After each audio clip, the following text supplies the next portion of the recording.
The snowstorm screamed like a wounded beast. Cade Blackwood stood at the window of his isolated cabin, watching white fury tear through the northern wilderness. Trees bent double under the wind. The world beyond his door was nothing but ice and death. He'd chosen this exile deliberately.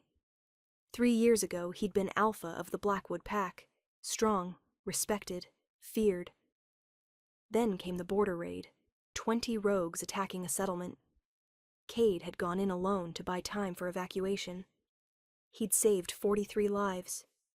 The building collapse had shattered his left leg, damaged his spine, left scars that ran from shoulder to hip. The pack elders had called it heroic. Then they'd quietly suggested he step down. An alpha who limps, they'd said, is the invite's challenge.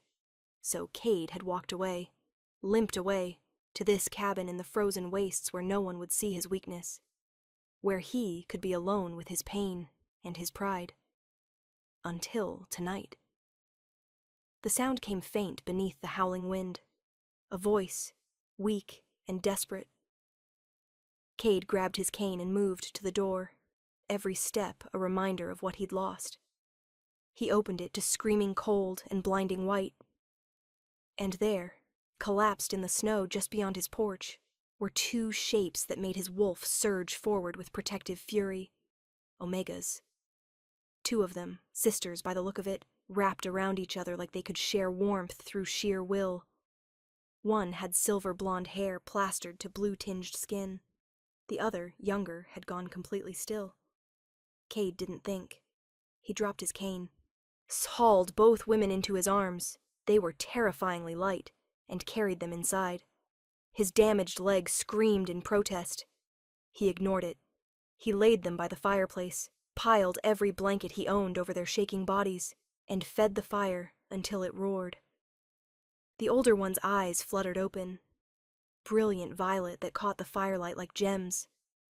Her lips moved. "Please. I've got you," Cade said roughly. "You're safe." She tried to sit up, immediately wrapped her arms protectively around the younger girl. "My sister. She's breathing. I'll help her. Just stay still." Cade heated water, brought it to them in careful sips. The older one, maybe 25, watched his every move with those striking eyes. The younger, probably 20, hadn't fully woken yet. "What happened?" Cade asked, helping the older girl drink. "Rogues," she whispered. "Hunting unclaimed Omegas. We ran. Got separated from our escort in the storm." Her voice broke. "I thought we'd die out there." "You didn't," Cade said firmly. "You're here now." As warmth returned to her skin, the older girl studied him with increasing awareness. Her eyes traced his broad shoulders, his scarred face, the cane leaning against the wall. "You're alone out here," she said. It wasn't a question. "Yes." "Why?" "Because I chose to be." The younger girl stirred, violet eyes blinking open in confusion. She looked at her sister, then at Cade, then around the cabin. "Raina?" Her voice was small, scared. "I'm here, Luna. We're safe." Luna's gaze found Cade and stayed there. "Who?" "I'm Cade. You collapsed outside my cabin." "This is my home." "You saved us?" Luna's eyes filled with tears. "I brought you inside. That's all." "That's everything," Raina said softly. By morning, the storm had settled into steady snowfall. Cade woke to find both sisters sitting by the fire, wrapped in blankets, speaking quietly in voices too low to hear. They stopped when he entered, turning to watch him move carefully around the cabin. He tried to hide the limp. Failed. "How's your leg?" Raina asked. "Fine." "You're lying." Cade shot her a look that would have made pack warriors back down. She didn't even blink. "Old injury," he said shortly. "Nothing to concern yourself with." "You carried both of us last night with an old injury," Luna said. That's incredible." "That's foolish," Cade corrected. "Could have made it worse. But you did it anyway." Raina smiled slightly. "Why?" Because you were dying on my doorstep, he thought. Because my wolf wouldn't let me leave you there. Because Omega or not, pack or not, no one deserves to freeze to death alone. Breakfast, he said instead. You need food. He cooked eggs and bacon, aware of their eyes following his every movement. When he set plates in front of them, Luna actually gasped. You didn't have to. You were starving. Eat. They ate like they hadn't seen food in days. Probably hadn't. Where are you from? Cade asked. Raina answered carefully. Silverwood Pack, 3 days south. We were traveling to our aunt's pack when... Rogues, Cade finished. You said. Why were you traveling during storm season? The sisters exchanged a glance. Our alpha died, Luna said quietly. The new alpha. He wanted to claim us both. For a harem. Cade's hands tightened on his coffee mug. So you ran. We had no choice, Raina said. Unmated Omega sisters are rare. Valuable. He said we should be honored. He was wrong. Both girls looked up sharply. Cade met their eyes. You're not property. No one has the right to claim you without consent. Alpha or not. Something shifted in Raina's expression. Surprise, maybe, or hope. Not everyone thinks that way, she said softly. Then not everyone deserves the title they carry. After breakfast, Cade showed them where things were. The bathroom, extra clothes. His shirts would be huge on them, but warm. The small bedroom they could share. How long can we stay? Luna asked shyly. Long as you need. Storm won't clear for days anyway. We don't want to impose. You're not imposing. You're recovering. He paused at the door. Rest. I'll check the perimeter. Make sure we're secure. Cade. Raina's voice stopped him. He turned. Thank you, she said, for not asking what we could give you in return. Cade's jaw tightened. That's not how this works. It is for most alphas. I'm not most alphas. He left before they could see how their words affected him. Outside, he leaned against the cabin wall and breathed frost into the air. 2 unmated Omega sisters, beautiful and vulnerable, sheltering in his home. And all he could think about was how right they smelled, like winter roses and new snow, and how wrong it was to notice. They weren't here for him. They were here because they had nowhere else to go. He was just the cabin, just the temporary shelter, nothing more. That night, Cade woke to soft crying. He found Luna sitting by the dying fire, tears streaming down her face as she tried to muffle the sound.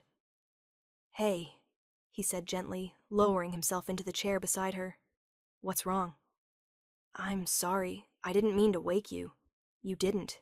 Talk to me. Luna wiped at her eyes. I keep seeing them. The rogues. The way they looked at us. The things they said they'd do when they caught us. Her voice broke. We barely got away. If the storm hadn't started, if we hadn't found your cabin. But you did, Cade said firmly. You're here. You're safe. Are we? Luna looked at him with huge, frightened eyes. What if they find us? What if they come here? Then they'll deal with me. You're alone. She cut herself off, flushing. Injured? Cade finished. Yes, but I'm also a trained alpha warrior who knows this territory better than anyone, and I've got supplies, defenses, and a very good reason to keep you safe. What reason? Because you're under my protection now, and I don't fail people who trust me. Luna stared at him like he'd just promised her the moon. Then, hesitantly, she leaned against his shoulder. Cade went absolutely still. Is this okay? She whispered. Yeah, he managed. It's okay. They sat like that until her breathing evened out, and she slept against him, soft and trusting. Cade looked down at her silver blonde hair catching firelight and felt something crack open in his chest. Something he'd thought died when he left his pack. Hope. The next morning, Mirena found them like that, Cade in the chair, Luna asleep against him, his coat draped over her shoulders. Their eyes met over Luna's head. Raina smiled, soft, knowing, and full of something that made Cade's pulse quicken. "You're good at this," she said quietly. "Taking care of people. I used to be an alpha. It's what we do." "Used to be?" Cade carefully shifted Luna to the couch, covering her with a blanket. Then he stood, grabbed his cane, and moved toward the kitchen. Raina followed. "You don't have to tell me," she said, "but we're staying in your home. We should know who you are." Cade poured coffee, hands steady despite the storm brewing in his chest. "I was Alpha of Blackwood Pack," he said. 3 years ago, rogues attacked a border settlement. I went in alone, bought time for evacuation, saved 43 lives." He took a sip of coffee. "Building collapsed on me, shattered my leg, damaged my spine. Survived, but you couldn't be the alpha they wanted anymore," Raina finished softly.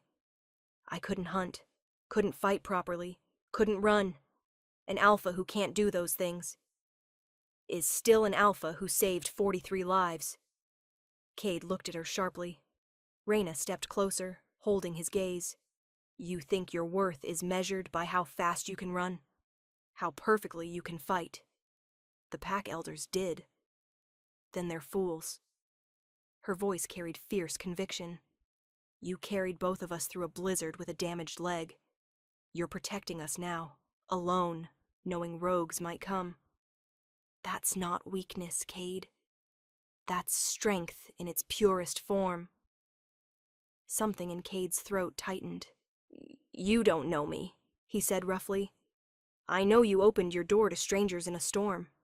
I know you're giving us safety without asking for anything in return. I know you held my sister while she cried." She moved closer still, close enough that he could smell winter roses. "I know you're the first alpha I've met who sees Omegas as people, not prizes. Raina. And I know that in 3 days, you've made me feel safer than my own pack ever did." Cade's hand came up before he could stop it, fingers brushing her cheek. She leaned into the touch, eyes fluttering closed. "This is a bad idea," he murmured. "Why?" "Because you'll leave when the storm clears. Because you deserve better than a broken alpha in exile. Because," Raina's hand covered his, "what if we don't want to leave?" The world stopped. "What? What if," Raina said carefully, "Luna and I wanted to stay? With you?" "You can't mean that." "Why not?" "Because I'm everything we've been searching for?" She opened her eyes, and they were blazing with certainty. An alpha who protects without possessing, who gives without demanding, who sees us as equals. Her fingers threaded through his. "Luna and I have been running from alphas who wanted to own us. And now we've found one who just wants us to be safe." "I can't offer you much," Cade said hoarsely. "Just this cabin. This isolation. A damaged alpha who is exactly what we need." Behind them, Luna's voice came soft. "What she said." Cade turned to find the younger sister standing in the doorway, blanket wrapped around her shoulders, eyes bright. "You saved us," Luna continued. "You protected us. You asked nothing in return. Do you know how rare that is?" "I just did what anyone—" "No," Luna interrupted gently. "You did what almost no one would. Especially not for 2 runaway Omegas with no pack, no family, nothing to offer." "You have everything to offer," Cade said fiercely. "You're smart, brave, survived things that would break most wolves." "And you see that?" Raina finished. "You see us, not what we can give you. Just us." She stepped closer, close enough that Cade could feel her warmth. "In our culture, when an alpha saves an Omega's life, a bond debt is created. When an alpha saves 2 Omega sisters," she glanced at Luna, who nodded, "the bond can become something more, if all parties choose it." Cade's heart hammered. "You're talking about a claiming," Luna said softly. "Both of us, together. If you'd want that." "If I'd want," Cade's voice cracked. "You're both beautiful, brilliant, deserves someone whole. We don't want someone whole, Raina said. We want someone real, someone who understands survival, sacrifice, choosing to keep going even when it hurts. Her hand rested over his heart. We want you, Cade Blackwood. Broken leg, exile, scars, and all. Cade looked between them, these two fierce, fragile, perfect women who'd stumbled into his life during a blizzard. You're sure? He asked hoarsely. We've never been more sure, they said together. Cade pulled Raina into his arms, buried his face in her hair, and let himself believe it.